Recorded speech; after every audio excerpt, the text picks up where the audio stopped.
Court Sanjay রায়কে দোষী সাব্যস্ত করেছে এবং যেই সেকশনে করা হয়েছে সেটা হচ্ছে section 64 of BNS, section 66 and section 103 of BNS. এবং এটার যে সেন্টেন্সিং পার্টটা সেটা সোমবার দুপুর 12:30 থেকে শুরু হবে। সঞ্জয় রায়কে শেষবারের মতো বলতে দেওয়া হবে এবং সাবসিকুয়েন্টলি তারপরে সেন্টেন্সিং পার্টটা করতে হবে।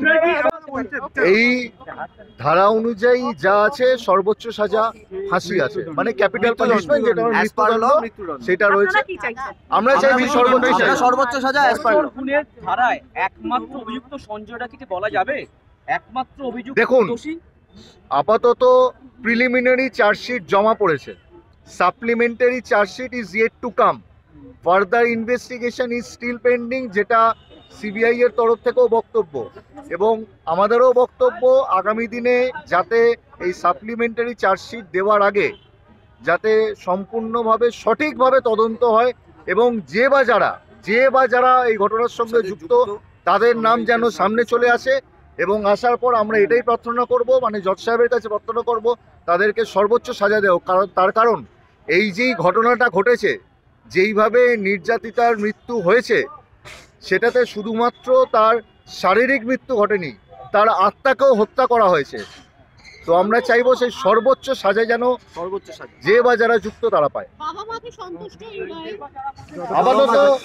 আপাতত সঞ্জয় রায়কে আনা হয়েছে। সঞ্জয় রায় যে ঘটনার সঙ্গে যুক্ত এবং তার যে নলেজ আছে সেইটা পুরোপুরি কোর্টেতে উঠে এসছে এবং যে কোনো ঘটনার সঙ্গে যুক্ত থাকবে এবং যার নলেজ থাকবে সে সমানভাবে দায়ী এবং সে ডেফিনেটলি ঘটনার সঙ্গে যুক্ত।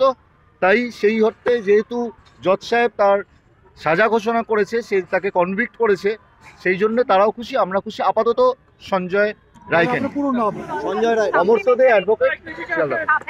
Rajdeep Haldar advocate, Sealdah court.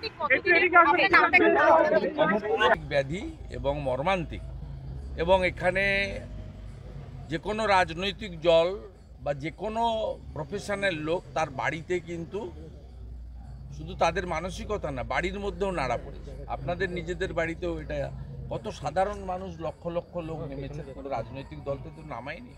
তো এটা খুব মর্মান্তিক ইস্যু এবং এক্ষেত্রে খুব পরিষ্কার আমার অন্তত স্ট্যান্ড, আমি বারে বারে বলেছি যে সঞ্জয় রায় হয়তো দোষী, কোর্ট একটু আগেই তাকে দোষী সাব্যস্ত করেছেন, সোমবার সাজা ঘোষণা করবেন।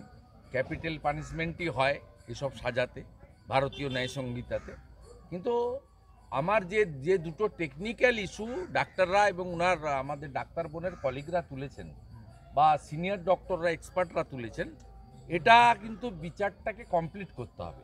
এটা একটা আংশিক বিচার এবং একটা শুরুটা ভালোই হলো, কিন্তু এর অনেকটা এগোতে হবে। আমি মনে করি ইনভেস্টিগেটিং এজেন্সি, জুডিশিয়ারি, তাদেরকে এটা দেখা উচিত। এক হচ্ছে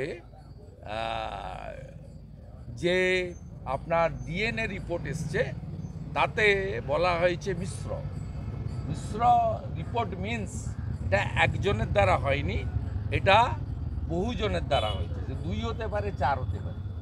দ্বিতীয় হচ্ছে ফরেনসিকের যে রিপোর্ট এসছে তাতে ধস্তাধস্তির কোনো চিহ্ন নেই। তাহলে একমাত্র একজন যদি করে থাকে তাহলে ধস্তাধস্তির চিহ্ন থাকাটা উচিত ছিল বলে প্রাথমিকভাবে মনে হয়, কিন্তু আমরা এক্সপার্ট নই।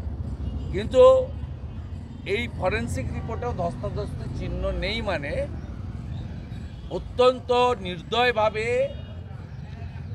অবর্ণনীয় যন্ত্রণা দিয়ে বহু সংখ্যক ব্যক্তির উপস্থিতিতে বা তাদের এই যে জানোয়ারকেও লজ্জা দেওয়া যায় যে কায়দায় তারা এটা করেছে, তাতে তাকে রেপ এবং খুন করা হয়েছে। আমরা ইনিশিয়ালি যা হয়েছে, ইনভেস্টিগেটিং এজেন্সি বা জুডিশিয়ারির যে আজকে পানিশমেন্ট ডিক্লেয়ার, এটাকে ওয়েলকাম করে এই অমীমাংসিত বিষয়গুলি নিয়ে যেটা ডাক্তারবাবুরা তুলছেন এবং রিপোর্টে যদি সত্যি এইগুলো ডিএনএ বা ফরেনসিকে থেকে থাকে বা তার পরিবার বাবা মা যেসব অভিযোগ করছেন, এর নিষ্পত্তি হওয়া উচিত। আমরা আজকে আরও খুশি হতাম যদি সন্দীপ ঘোষ এবং বিনীত গোয়েলকে অ্যাকিউজড ঘোষণা করতেন হাইকোর্ট।